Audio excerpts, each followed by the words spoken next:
তারপর ভোরের আলো ফুটতেই নীলিমা ওখান থেকে রওনা দিয়ে অনুষ্কার বাড়িতে এসে পৌঁছায়।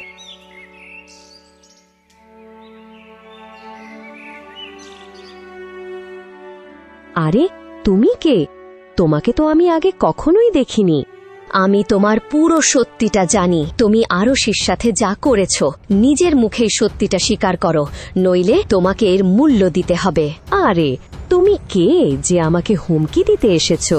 আমি হলাম সেই অনুষ্কা যে আজ পর্যন্ত হার মানেনি। কোনো সমস্যা নেই, এখন হার মানবে। যাই হোক, তুমি আরশিকে জাদুকরি জল খাইয়েছিলে না? অনুষ্কা এক মুহূর্ত ভেবে তারপর হেসে বলে, অনেক কিছুই জানিস তো তুই। তাহলে তোকে একটা কথা বলে রাখি, তুই আমার কিছুই করতে পারবি না। তখনই মনোজ ওখানে আসে।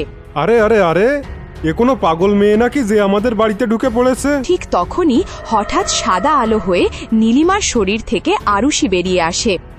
আরুষিকে দেখতেই অনুষ্কা আর মনোজ দুজনেই ভয়ে কাঁপতে থাকে।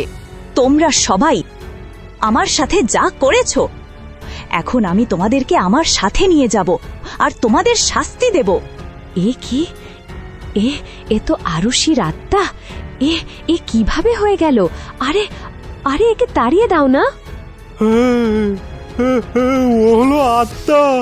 লুচি ভাজার জন্য এখানে তেল চাইতে আসেনি, এখন তো আমাদেরকেই তেলে ভাজবে। আমাদের সাথে এখন কি হবে? না না, আমি মরতে চাই না। দেখো দেখো, আমি শাস্তি ভোগ করার জন্য প্রস্তুত, কিন্তু কিন্তু কিন্তু আমার কিছু করো না। আমি আমি আমি তোমার কথা মানবো আমি। তারপর আরুষির আত্মা সাদা আলো হয়ে নীলিমার শরীরে প্রবেশ করে।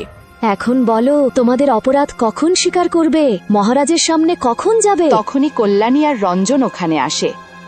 এসো তোমরা দুজনও, এখন তাহলে চারজনই আমার সঙ্গে রাজপ্রাসাদে চলো, নইলে দেখবে আমি কি করি। চলো চলো চলো চলো রঞ্জন, চলো রাজপ্রাসাদে যাই, চলো।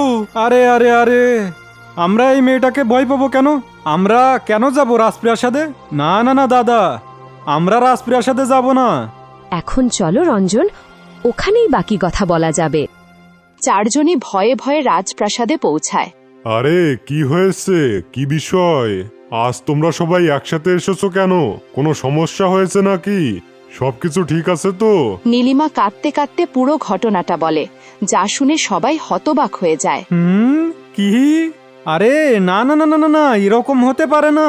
ও তো নিজেই ওরকম করেছিল। অনুষ্কা, আমাকে কি বলতে হবে? না, এখন শোনো রঞ্জন, আমি সত্যি বলছি, আমি জলে জাদুকরি গুঁড়া দিয়েছিলাম। আরুষি না জেনেই সেই জল পান করেছিল। আসলে আমি ওকে সবসময় হেনস্থা করতাম। আমি সবসময় তোমাকে মিষ্টি মিষ্টি কথায় ফাঁসিয়ে আরুষিকে আমাদের বাড়ি থেকে তাড়াতে চেয়েছিলাম। এমন ছিল না যে ও তোমাকে পছন্দ করত না। ও তো আসলে তোমাকে অনেক ভালোবাসত। একজন স্ত্রীর কর্তব্য মন প্রাণ দিয়ে পালন করত। আমাকে ক্ষমা করে দাও, আমি অনেক বড় ভুল করে ফেলেছি। আমার আগেই মনে হয়েছিল তোমরাই আমার ছোট বৌমার সাথে কিছু একটা করেছ, আর দেখো আজ ওর অবস্থার জন্য তোমরাই দায়ী। এত বড় ষড়যন্ত্র করেছো তোমরা সবাই মিলে একজন নিরীহের সাথে। এই সব কিছু শুনেই তো আমার লজ্জা লাগছে। তোমাদের লজ্জা হওয়া উচিত।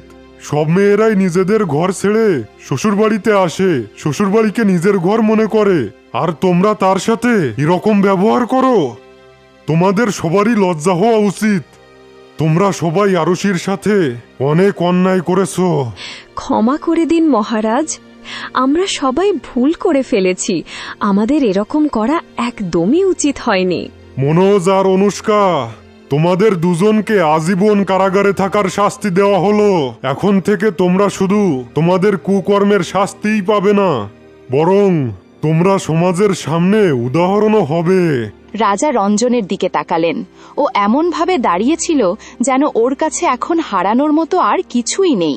আর রঞ্জন, স্বামী স্ত্রীর পবিত্র সম্পর্ক হয়। তোমাকে তোমার স্ত্রীর প্রতি খেয়াল দেওয়া উচিত ছিল, ওর কষ্ট বোঝা উচিত ছিল, কিন্তু তুমি শুধু তোমার বৌদির কথা শুনেই চলেছো আর নিজের স্ত্রীকে ছেড়ে দিয়েছো।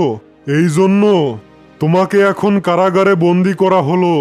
সেখানে সূর্যের আলোও পাবে না, আরামও পাবে না, আর শুধু প্রতি 2 দিনের মাথায় একবার খাবার পাবে। রঞ্জন দীর্ঘশ্বাসও ফেলল না। ওর চোখ থেকে জল গড়িয়ে পড়ছিল। যেই বৌদিকে ও দেবী মনে করত সেই ওর সংসার ধ্বংস করেছে। রাজা কল্যাণীকে বললেন, আর কল্যাণী, তুমি কি মা? তোমাকে তোমার সন্তানদের আর পরিবারের দুঃখ বোঝা উচিত ছিল, কিন্তু তুমি নিজের সামনেই অন্যায় হতে দেখেছো আর চুপ থেকেছো। সেজন্য তোমাকে 10 বছরের শাস্তি দেওয়া হচ্ছে। আর এই খবরটা সব শাশুড়িদের জন্যই হবে, যে ছেলে অথবা বৌমার সাথে অন্যায় হলে তাহলে প্রতিবাদ করতেই হবে। মহারাজ, আমি সানন্দেই শাস্তি গ্রহণ করছি। আমি এই অপরাধ করেছি আর আমি এখন এর জন্য সম্পূর্ণরূপে দায়ী। হ্যাঁ, আমার রাজ্যে এত বড় অন্যায় হয়ে গেল আর আমি জানতেও পারলাম না। এটা আসলে আমারই ভুলের ফল। কিন্তু আজ থেকে আমি এত কঠিন আইন আর নিয়ম কানুন বানাবো যাতে কেউ তার বৌমার সাথে কোনো অন্যায় করার আগে 100 বার ভাববে। আপনাকে অসংখ্য ধন্যবাদ মহারাজ। আজ এক পীড়িত আত্মার ন্যায় আর মুক্তি পেয়েছে। নীলিমা খুশি মনে রাজপ্রাসাদ থেকে বেরিয়ে আসে। তখনই আরুষির আত্মা ধীরে ধীরে নীলিমার শরীর থেকে বেরিয়ে আসে। আমি খুবই খুশি। তুমি আমাকে ন্যায় পাইয়ে দিয়েছ। এখন আমি শান্তিতে এই দুনিয়া ছেড়ে যেতে পারবো। আমার ইচ্ছা পূরণ হয়েছে। নীলিমা, শুধু আমার মাকে এই সত্যিটা জানিয়ে দিও যে আমি মুক্তি পেয়েছি, যাতে মাও এখন নিশ্চিন্ত হয়ে জীবন কাটাতে পারে। আমি অবশ্যই তোমার মাকে এই খবরটা জানাবো আরুষি।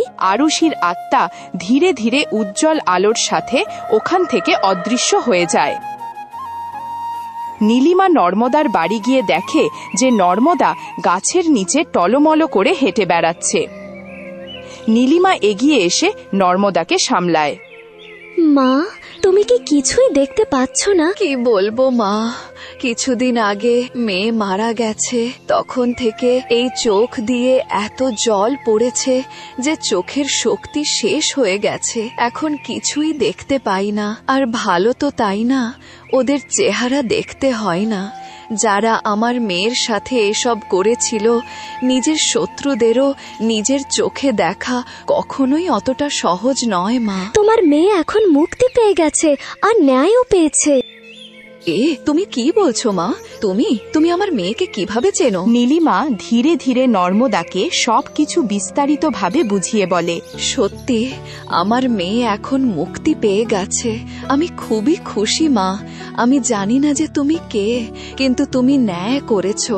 ঈশ্বর তোমার মঙ্গল করুক মা। নর্মদা কাঁদতে কাঁদতে ধীরে ধীরে ওখান থেকে চলে যায়। নীলিমা শান্তির এক মৃদু নিঃশ্বাস নেয়। ওর আত্মায় এক অদ্ভুত প্রশান্তি নেমে এসেছিল। মিথ্যা আর ষড়যন্ত্রের প্রাসাদ যতই শক্তিশালী হোক না কেন, সত্যের একটা সামান্য আলোই তা ধ্বংস করার জন্য যথেষ্ট।